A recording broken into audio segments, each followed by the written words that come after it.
Apple fans, Director of Fun Mike Quackenbush here with a new podcast to go for your free match Monday. We visited the Pentucket Lake School in Haverhill, Massachusetts with a dynamic doubleheader last month, where we saw the long arm of the law, Officer Warren Barksdale, test his mettle against the enigmatic Wani, and it's yours to watch absolutely free. The enigmatic Wani takes the stage. From the Sea of Japan, the mysterious, the dangerous, Wani!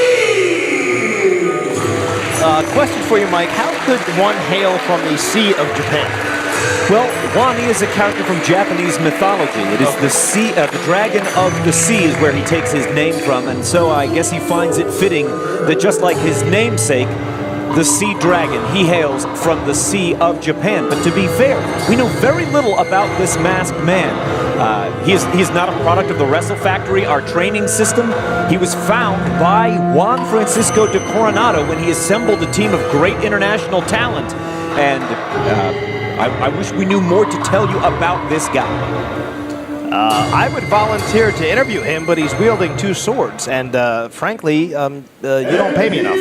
Fair enough. To get sliced, you know.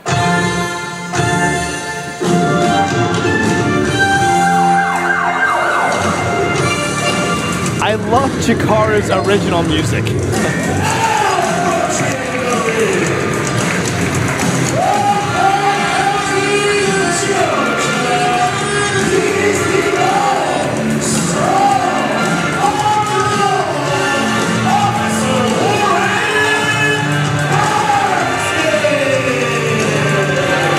Officer Barksdale reminds me of, like, you know, partially Village People, partially a character from Police Academy, and partially someone I would send to a female friend's bachelorette party. I think you've nailed it. That's still PG, right? The way I explain that? I find it totally acceptable. Okay. Well, you're the boss. I mean, you can always edit me out. There are limits to even the Director of Fun's power. But yes, every once and again, the censor button. Officer Warren Barksdale and Wani about to lock up. Now, both these guys coming into the contest with 0 points. Both of them looking to get out of the starting blocks on that quest to 3 points and a shot at the Grand Championship of CHIKARA, which we're going to see contested in tonight's main event as champion Hollowicked takes on #1 contender Heidi Lovelace a little bit later on. Which one of these guys will come out of our opening contest with 1 point toward a future title shot? I don't know. Who do you like in this one, Mr. Styles? I like Wani, and, you know, right here on Chikaratopia.com, the opening matchup of Judgment Day. Yeah, Officer Barksdale, you know, put down his handcuffs. He wants Wani to disarm. It's probably a good idea. No, so explain this to me, because, again, there might be a new first-time viewers to Chikaratopia.com. You have to win 3 singles matches in a row to keep those points. So, for example, if you win 2 and then lose, you lose the 2 points? Exactly. Okay. That's exactly it. All right. And they've got to be of the same type, 3 singles matches. So if you lost a tag match in the middle, that would not factor in. All right. See? A little exposition, both for myself, and I know we have a lot of new fans here on Chikaratopia.com. Well, it looks to me as if there is a bit... Yeah, the law and order here in CHIKARA. Officer Warren Barksdale is not going to stand for this. Obviously, these objects are illegal in a wrestling match. Oh, he's going to cite him. He's going to cite Wani for having a weapon in the ring. Yeah, and it's clear here, Wani does not know what to make of Warren. Well, I'm not sure if Wani speaks, understands, or reads English. So that's fair. I found this to be true, and I'm curious to know your experience in professional wrestling as well. I've often found that stars from Japan will give you the impression that they don't understand English, but in reality, they understand far more than they let on, because it does give them a certain advantage. Let's put it this way. They know less English when it's time to pay the check, and they know less English when it's time to do somebody a favor, shall we say.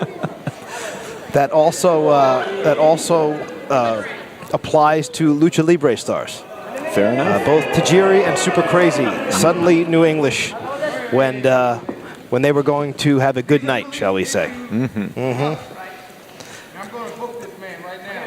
Well, I think in all fairness here, the contest cannot begin until we get these objects You think? out of the ring. That's how I They're feel. not objects, they're swords. Can we call them swords? They are deadly weapons, yes. I'm surprised in a PG environment with so many children, you allow this lunatic, this warrior, from the Sea of Japan to walk in here with swords. I don't know how you would stop him.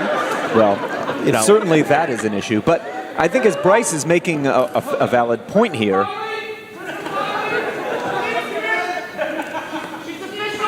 Oh, wait a minute. Principal Conley here, who's been so kind to welcome us into Pentucket Lake School. Oh, boy. Oh, right. She's coming to take not only the katana swords of Wani, but as well the handcuffs of Officer Warren Barksdale, which unfortunately we have seen factor into matches in the past. So in the interest of ridding the ring of all potential objects. Oh! Boy, oh boy. Wani has had enough of the tomfoolery and the stalling, or perhaps he was just waiting for the perfect opportunity to strike. Yeah, I'd like to point out that Mr. Conley, the principal's husband, looks very excited that she's carrying handcuffs. I just want to put that out there.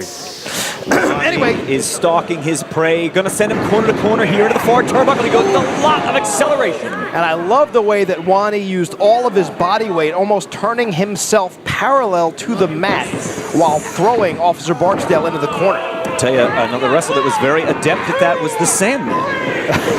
He would use all of his weight to accelerate someone into the turnbuckle. I also think he was drunk and stumbling in that direction. I don't think. He was already headed that way. I know. Yes. Yes. Knife edge chop from Wani finds the mark there on the pectoral of Officer Warren Barksdale. And, at least his police issue uniform offers some level of I was protection. going to say, I'm surprised that Wani is chopping away. Well, there you go. I don't know that I would want to expend so much energy on chops when I'm competing against somebody who's wearing a shirt, but Wani, what? Oh, he's reading this. That's just going to buy him more trouble. I don't know if he knows how the American judicial system works, but yeah, you're going to spend a whole afternoon waiting to be called. Wow! Great looking suplex with authorities, covered him up. Boy, oh boy. 2 count only.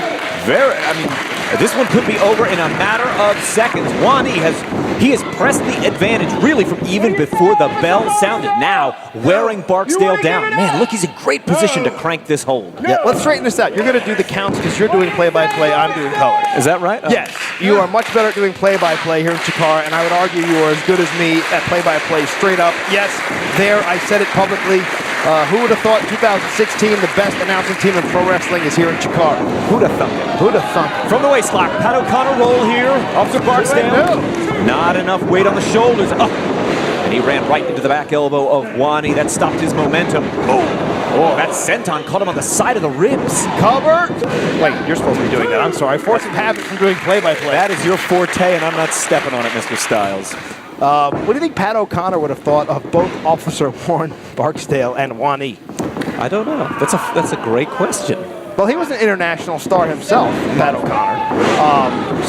He may have competed in Japan. I don't think he ever competed against a police officer, if indeed Officer Barksdale is an actual police officer. Indeed he is. As a matter of fact, he trained with us at the Wrestle Factory when he was a teenager and left for a period of 8 years to complete training at the police academy. And he is a police officer in Philadelphia. He's a Philly cop for real? Absolutely. You're serious on the swear? Yes, absolutely. Okay, wow. I was kind of talking a little trash and breaking his chops in the back before the show, and I'm really second-guessing that decision. Wani drives the elbow, shades of the Great Muta on that corkscrew elbow, 2-0. Appropriately enough, this strikes me as an athlete that must have been inspired in part by the Great Muta. His explosive offense and just that sort of creepy body language he's got as he stalks about the ring. Granted, some of these elements are evident in kabuki theater, but in pro wrestling, we associate them with the Great Muta. No question. Just going back to Officer Barksdale, like the city of Philadelphia or the suburbs? No, the city. The actual, okay. I am in big trouble. Wow. He's a very kind-hearted guy, is Officer Warren Barksdale. Yeah, I was really giving him a hard time, thinking the whole thing was a joke. This is really going to be a bad evening for me. Into like a front chancery here. Looking for the suplex, of course. No, reverse of direction. Small package. 2 and no. You know the difference between Philadelphia cops and New York cops? I do not. There are fewer closed-circuit cameras in Philadelphia. You're in trouble. 2 and no. Wani has been all over Officer Warren Barksdale. Only some brief flurries of offense here from one of the relative rookies of the CHIKARA roster. Now, how long has Wani been with CHIKARA? Just about 1 year. Wow. Certainly not competing only for 1 year. Much more polished than somebody with only 1 year in professional wrestling. Agreed, yeah. He obviously has some experience outside of CHIKARA. He's got a confidence to him, and he rarely makes mistakes. Oftentimes, when you see some of our rookies come right out of the Wrestle Factory, every cliched rookie mistake you can see in a wrestling ring, you'll see these guys make because you're literally watching them evolve as professional wrestlers right before your eyes, one match at a time.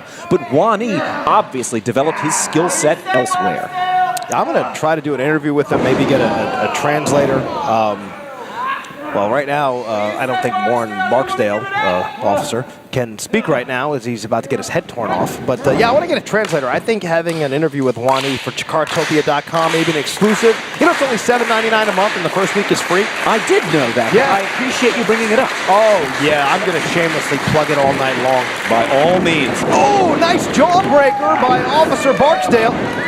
That's not his real name, right? I mean, like, he's not, like, his captain doesn't know he's here, like, wrestling under. I mean, this is, like, I completely did not know that he was a real Philadelphia policeman, and I just can't get past that fact. Well, thankfully, actually, we've had a very good relationship with a number of the chapters of the Police Athletic League throughout the city of Philadelphia. Oh, yeah. Part of that is thanks to Officer Barksdale. Wani here taking a moment to really get the measure of Officer Warren Barksdale, who's had a really difficult time getting the momentum to swing in his favor. Well, you don't have a lot of competitors like Wani. Hold on, lateral press, 2 and no, 2 count only. He's got him, and once again, going to wear him down, keep him grounded. Officer Barksdale, despite those very heavy boots that he wears, he is capable of flying. And Wani as well. Great mixed game. He's a striker, he's a flyer, some great high-impact moves. Ooh! Nice jawbreaker. Can the officer follow up? He definitely stunned him.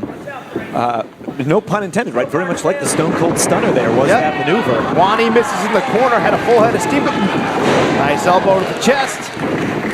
Barksdale trying to take a couple deep breaths here, and he's going to need him. Every breath he can take really counts here. Knee to the midsection. Off to the ropes he goes, quick as can be. Western Lariat takes down Wani. Cover, 2 and no. Wow, he stacked him up nice and high on the shoulder blades. Great looking pinning combination. So I'm just wondering, you think Officer Barksdale actually wants to beat up on perps like this all week long and can't because he would get fired and arrested himself, but yet then he can come in here at CHIKARA on weekends and do these things to people like Wani? Well, there is, of course, always the veil of presumed innocence on the part of Wani. Is he a perpetrator of anything? I don't know. He walked in here carrying 2 swords. He didn't even bother concealing his weapons. Wow, twisted crossbody finds the mark. No. Wow. To your point, even with those heavy boots, Officer Barksdale flies. Mm-hmm. Is he like in a patrol car, or does he use a motorcycle or a horse, or does he just run around the streets in those boots? He has a... Wow. You know, to your point, those are heavy police-issued boots, which you wouldn't think you could be a high flyer in and throw drop kicks. On the other hand, when he does throw a drop kick, his opponent's getting hit in the face with 2 very heavy boots. Yes, exactly. And the gloves are off, literally and figuratively. Yes. And he's going outside to grab Wani, who's been down there. And Bryce, look at that. He just got clocked in the throat. What was that? I did not see what it was, Joey. I think it was just a double thrust to the throat, unless I missed something. I don't know. It looked like it was black. Oh, God. Fantastic application there. He's got the body scissor as well to immobilize him. He struck him right in the throat, and I don't see how anybody's going to free themselves. No way. No way. He's already been struck in the throat, has Officer Barksdale, and now he's having his air supply cut off. The body scissors is on. Barksdale cannot reach. And now the arm is hooked back in. Barksdale cannot reach the ropes. I don't know where he's going to go. I don't believe he has any escape. No, there's no escape.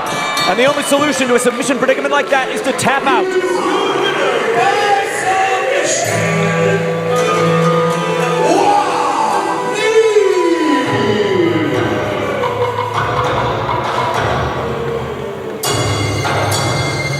Though the means were dubious. The end stands on its own. Wani has picked up 1 point on his journey to becoming Grand Champion of Chikara.